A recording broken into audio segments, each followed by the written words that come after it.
ವರ್ಷನ ವಯಸ್ಸ ಅಂತ. ವಯಸ್ಸು ಶೆಟ್ರ ಇದನ್ನು ಗಂಗಾಧರ್ ಅವರು ಕೇಳಿದರು, ಯಾಕೆ ಇಸ್ವಿ ಹೋಗ್ತಾ ಇರೋ ಟೈಮಲ್ಲಿ ಇಸ್ವಿ ಬರೆದಿದ್ರಿ, ಇಸ್ವಿ ಅಲ್ಲ ಅಂಥೇಳಿ. ಕೊನೆ ಘಳಿಗೆಯಲ್ಲಿ ನಮ್ಮ ನಿಲಯದ ಗೆಳೆಯ ಗಡ್ಡ ವಿಜಯ್ ಅವರಿಗೆ ಏಜ್ ಅಂತ ಹಾಕಿ ಅಲ್ಲಿ ಕನ್ಫ್ಯೂಷನ್ನೇ ಬೇಡ ಅಂಥೇಳಿ ಏಜ್ ಅಂತ ಕೂಡ ಹಾಕ್ಸಿದ್ದೀವಿ. 24 ಒಂದು ಅದು ವಯಸ್ಸು, ಒಂದು ಉದರಿಂಗ್ ಹೈಟ್ಸಲ್ಲಿರೋ ವಯಸ್ಸು, ಅದು ಒಬ್ಬ ಹುಡುಗನ ವಯಸ್ಸು. ಅದೇ ಆ ಕಾರಣಕ್ಕಾಗಿಯೇ ಸಂಜಿತ್ ಹೆಗಡೆ ಅವರು ಆ ಪೋರ್ಷನನ್ನು ಅಷ್ಟು ಮುಕ್ಕಿರಿಕೊಂಡು ಹಾಡಿರೋದು. ಹಾರಿಬಲ್ 24. ಆಮೇಲೆ ಆ ಲೈನನ್ನು ಮೊದಲು ಕಂಪೋಸ್ ಮಾಡಿದ್ದು ಹರಿಕೃಷ್ಣ. ಅದನ್ನು ಕೇಳಿದಾಗಲೇ ಒಂದು ಥ್ರಿಲ್ ಆಗಿತ್ತು. ಒಂದು ವಾಕಿಂಗ್ ಮಾಡ್ಕೊಂಡು ಕಂಪೋಸ್ ಮಾಡಿದರು. ಆಚೆ ಕಡೆ ತುಂಬ ಆಷಾಢದ ಗಾಳಿ ಬೀಸ್ತಾ ಇತ್ತು. ಅವ್ರ ವಾಯ್ಸಲ್ಲಿ ಕೇಳೋದೇ ಒಂದು ಸುಖ ಆಗೋಯ್ತು. ಹಾರಿಬಲ್ 24 ಅದು ಹರಿ ಅದನ್ನು ದೂರದಿಂದ ಹಾಡ್ತಿದ್ದಾಗಲೇ ಇದರಲ್ಲಿ ಏನೋ ಇದೆ ಹರಿ, ಏನೋ ಇದೆ. ಅಕ್ಕಪಕ್ಕ ರಂಗಾಯಣ ರಘು ಅವ್ರದ್ದು ಭಾಷೆಯಲ್ಲಿ ಏನೋ ಬರೀಬೇಕು ಅಂತ ಐಡಿಯಾ ಬಂದಿದ್ದು ಮೊದಲು ಅದು ಹುಟ್ಟಿದಾಗ. ಈ ಹಾಡು ಒಂದು ಹಾರಿಬಲ್ 24 ಅನ್ನೋದು ಒಂದು ಲೈನಿಗೆ ಏನೇನೆಲ್ಲ ಸೇರಿಸಬಹುದು ಅಂತ ನಾನು ತುಂಬ ಅದ್ರ ಮೇಲೆ ಕೂತಿದ್ದಾಗ ನನಗೆ ಈಗ ನೆನಪಾಗ್ತಿದೆ. ನಾನು ತುಂಬ ಅಂದರೆ ತುಂಬ ಇಷ್ಟಪಡೋದು ಹುಚ್ಚಿರವ್ರನ್ನ, ಹುಚ್ಚುತನ. ಈ ಜಯಂತ್ ಕಾಯ್ಕಿಣಿಯವ್ರ ಒಂದು ಕಥೆಯಲ್ಲಿ ಓದಿದ್ದೆ. ಒಬ್ಬ ಹುಚ್ಚ ಬೆಳಗ್ಗೆ ಎದ್ದು ಪೂರ್ವಕ್ಕೆ ಮುಖ ಮಾಡಿ ಸಮುದ್ರ ದಂಡೆಯಲ್ಲಿ ನಿಂತ್ಕೊಂಡು, ಅವ್ರ ಊರು ಗೋಕರ್ಣ, ಆ ಗೋಕರ್ಣದ ಸಮುದ್ರ ದಂಡೆಯಲ್ಲಿ ನಿಂತ್ಕೊಂಡು ಹುಟ್ಟೋ ಸೂರ್ಯಂಗೆ ಬಾ ಬಾ ಬಾ ಅಂತಿದ್ನಂತೆ. ಒಂದು 7:30-8 ಗಂಟೆಗೆ ಸೂರ್ಯ ಮೇಲ್ಗಡೆ ಬಂದ ತಕ್ಷಣ ಹೊರಟೋಗೋಣಂತೆ.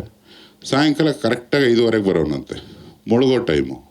ಹೋಗೋ ಹೋಗೋ ಹೋಗೋ ಅಂತ ಸೂರ್ಯ ಮುಳುಗೋವರೆಗೂ ಬೈತಿದ್ನಂತ ಅವನಿಗೆ. ಇದನ್ನು ಕಥೆಯಾಗಿ ಬರೆದಿದ್ರು. ಎಷ್ಟು ಇಂಟ್ರೆಸ್ಟಿಂಗ್ ಪಾತ್ರ ಅದು ಅಂತ ಅನಿಸಿತ್ತು. ಆಮೇಲೆ ನನಗೊಬ್ಬ ನನ್ನ ಮನೆ ಪಕ್ಕದ ಹುಚ್ಚ ಬೆಳಗ್ಗೆ ಶೂಟಿಂಗ್ಗಳೆಲ್ಲ ಇದ್ದಾಗ 5:30ಗೆ ಒಂದು ಬೇಕ್ರಿನ ಎಬ್ಬಿಸ್ಬಿಟ್ಟು ಟೀ ಮಾಡಿಸ್ಕೊಂಡು ಕುಡಿದು ಬರೋದು ಅಭ್ಯಾಸ. ಟವೆಲ್ಲು ಬನಿಯನ್ನೆಲ್ಲ ಹೋಗ್ಬಿಡ್ತಾ ಇದ್ದೆ. ಆ ಬೇಕ್ರಿಯಿಂದ ಮನೆಗೆ ಬರೋವರೆಗೂ ಮೈಕೈ ಎಲ್ಲ ಮೊಸರು ಪಾಕೆಟ್ ಕಟ್ಕೊಂಡಿರೋನು. ಅವನು ಒಂಥರ ಬಾಡಿ ಗಾರ್ಡ್ ಥರ ಎಸ್ಕಾರ್ಟ್ ಮಾಡ್ಕೊಂಡು ನನ್ನ ಮನೆಯವ್ರಿಗೆ ಬಿಡೋನು. ಒಂದು ಅಕ್ಷರ ನಾನು ಅವನು ಯಾವತ್ತೂ ಮಾತಾಡಿಲ್ಲ. ಒಂದೂವರೆ ವರ್ಷದ ಸ್ನೇಹ. ಹೇಗಿದೆ ಅಂತ ನಾನು ಅವನು ಕೇಳಿಲ್ಲ, ಅವನಿಗೆ ನಾನು ಯಾರು ಅಂತ ಗೊತ್ತಿಲ್ಲ, ನನಗೆ ಅವನು ಯಾರು ಅಂತಲೂ ಗೊತ್ತಿಲ್ಲ. ಸುಮ್ಮನೆ ಮನೆಯವ್ರಿಗೆ ಬರೋನು. ನಾನು ಮನೆ ಒಳಗಡೆ ಹೋದ ತಕ್ಷಣ ಹಿಂಗೆ ಅಂದ್ಬಿಟ್ಟು ಹೊರಟೋಗೋನು. ಅದೊಂದು ಸ್ನೇಹ. ಇದೆಲ್ಲ ನೋಡ್ತಿದ್ದಾಗ ನನಗೆ ಹುಚ್ಚ ಅಂತಿದ್ರು ನನ್ನ ಊರಲ್ಲಿ. ಅದು ನೆನಪಾಯ್ತು. ಅದಕ್ಕೆ ಕಾರಣ ಇದರಲ್ಲಿ ಬರೋ ತುರ್ರುವೈ ಅನ್ನೋ ಪದ ನನ್ನ ಊರಿನ ಅಲೀಮಾ ಅನ್ನೋ ಹುಚ್ಚ ಕೊಟ್ಟಿದ್ದು. ಆ ಹುಚ್ಚ ಯಾವಾಗಲೂ ಬೀದಿಲಿ ಹೋಗ್ತಾ ಇದ್ದಾಗ ನಾವೆಲ್ಲ ಮಕ್ಕಳು ಹಿಂದೆ ಹೋಗ್ತಾ ಇದ್ವಿ. ಅದು ಎಂಥ ನಿಸ್ಪೃಹವಾದಂಥ ಲೋಕಪ್ರೀತಿ ಇದ್ರೇ ಒಬ್ಬ ಮನುಷ್ಯ ಲೋಕದ ಜೊತೆ ಡಿಟ್ಯಾಚ್ ಆಗೋದು. ಒಂದು ಹುಚ್ಚು ಸುಮ್ಮನೆ ಬರೋದಿಲ್ಲ. ಅವನು ಹೇಳ್ತಾರೆ ಜಾಂಬೋಯ್ ಟ್ರಾಯ್ ಅಂದ್ಕೊಂಡು ಊರಲ್ಲಿ ಹೋಗೋನು. ಅವ್ನು ಬಂದ ಅಂದರೆ ಮಕ್ಕಳಿಗೆಲ್ಲ ಗೊತ್ತು ಅಲೀಮಾ ಬಂದ ಅಂತ. ನಾನು 2ನೇ ಕ್ಲಾಸು 3ನೇ ಕ್ಲಾಸ್ ಇದ್ದಾಗ ಅವ್ನು ಇಡೀ ದಿವಸ ಸ್ಕೂಲ್ ಶುರು ಆಗೋಕ್ಕೆ ಮುಂಚೆ, ಸ್ಕೂಲ್ ಮುಗಿದ ಮೇಲೆ ಅವನ ಜೊತೆ ಕೂತ್ಕೊಳ್ಳೋದು. ಮಕ್ಕಳೆಲ್ಲ ಕೂತ್ಕೋತಿದ್ವಿ. ಅವನು ಇದು 2 ಪದ ಹೇಳ್ತಾಯಿದ್ದು, ಇನ್ನೊಂದು ಆ್ಯಪ್ ಅನ್ನೋನು. ಅದು ಯಾಕಂತಿದ್ದ ಗೊತ್ತಿಲ್ಲ.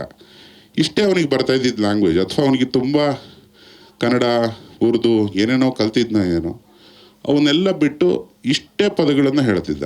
ಬಟ್ ಅವ್ನು ಇಡೀ ದಿವಸ ಮಕ್ಕಳು ಅವನ ಜೊತೆಗಿರ್ತಾಯಿದ್ರು.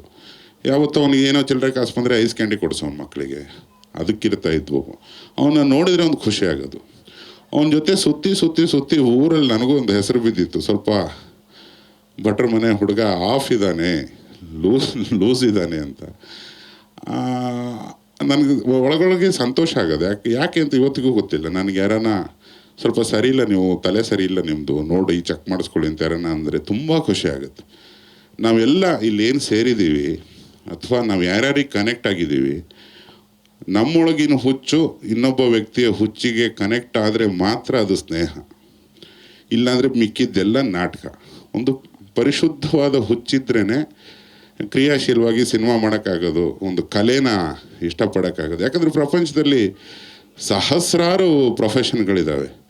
ಈ ಎಂಟರ್ಟೈನ್ಮೆಂಟ್ ಅನ್ನೋ ಪ್ರೊಫೆಷನ್ಗೆ ಯಾಕೆ ಬರ್ತೀವಿ ಅಂದರೆ ಒಳಗಡೆ ಒಂದು ಪ್ಯಾಷನ್, ಒಂದು ಹುಚ್ಚಿರಬೇಕು. ಒಂದು ಸಿನಿಮಾ ಮಾಡಿ ನಾನು ಜನರನ್ನ ನಗಿಸ್ತೀನಿ, ಅಳಿಸ್ತೀನಿ, ಒಂದು ಹಾಡು ಕೇಳಿಸ್ತೀನಿ, ಹೊಡೆದಾಟ ತೆಗಿತೀನಿ, ಒಂದು ಕ್ಲೈಮ್ಯಾಕ್ಸು, ಕಣ್ಣೀರು, ನಗು ಎಲ್ಲ ಬರೆಸ್ತೀನಿ ಅನ್ನೋ ಒಂದು ಧಾರ್ಷ್ಟ್ಯ, ಒಂದು ಖುಷಿ, ಒಂದು ಹುಚ್ಚು ನಮ್ಮಲ್ಲಿ ಇದ್ರೇ ಅದು ನೋಡುಗನಿಗೆ ಕನೆಕ್ಟ್ ಆಗೋದು ಅಂತ ನಾನು ತುಂಬ ಬಲವಾಗಿ ನಂಬಿರೋನು.